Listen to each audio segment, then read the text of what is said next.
저희 아버지도 일제 강제징용 피해자입니다.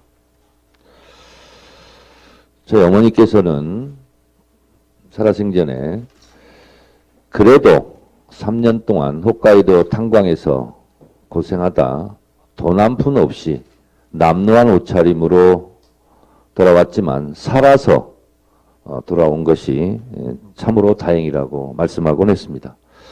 죽은 사람도 많았다는데, 그리고 돌아오다 많이 죽었다는데, 나중에 알고 보니 그것이 우키시마호 사건이었습니다. 대한민국 대법원은 강제징용 배상, 개인 청구권이 소멸되지 않았고, 일본의 전범 기업은 강제징용에 대해서 배상하라라고 판결한 바 있습니다. 우리는 흔히 설령 마음에 들지 않아도 사법부의 판단을 존중한다, 이렇게 얘기를 하곤 합니다.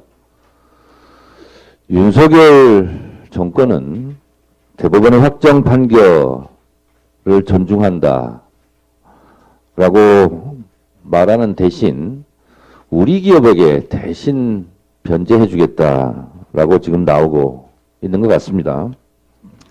헌법 위반 아닙니까? 저도 그렇고 강제징용 피해자들도 그렇습니다. 돈을 요구하는 것이 아닙니다. 궁극적으로는 책임을 인정하고 사과하라 라는 상징으로 배상 소송을 하지 않았습니까? 외교의 최종 목적은 국익 추구하겠습니다. 이 국익은 당연히 우리나라의 이익입니다. 타국의 이익이 아닙니다. 윤석열 정권은 대일 굴종 외교의 끝판왕이라는 오명에서 벗어나길 바랍니다. 역사는 반복되는가? 우리는 박근혜 정권 때 진박감별사, 십상시의 추억, 이런 것을 기억합니다. 윤석열 정권에서도 지금 친윤 감별사들이 극성을 부리고 있습니다. 이러다가 또다시 옥새 들고 나르샤 하는 코미디가 연출될지도 모르겠습니다.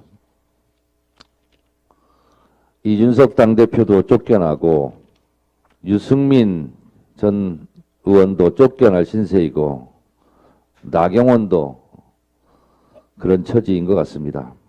사표를 낸 사람을 굳이 해임까지 할 필요가 있었나, 이런 생각이 듭니다. 참 잔인한 정권입니다.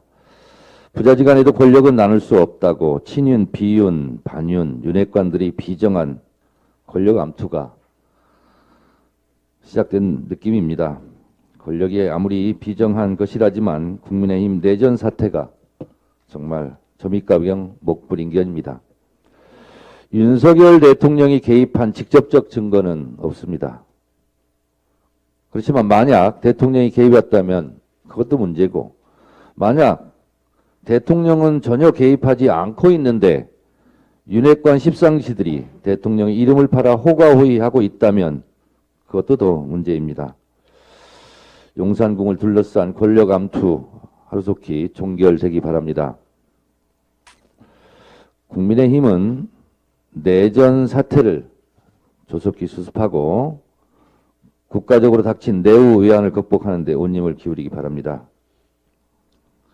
김장철이 지난 지가 언젠데 아직도 김장연대 타령입니까?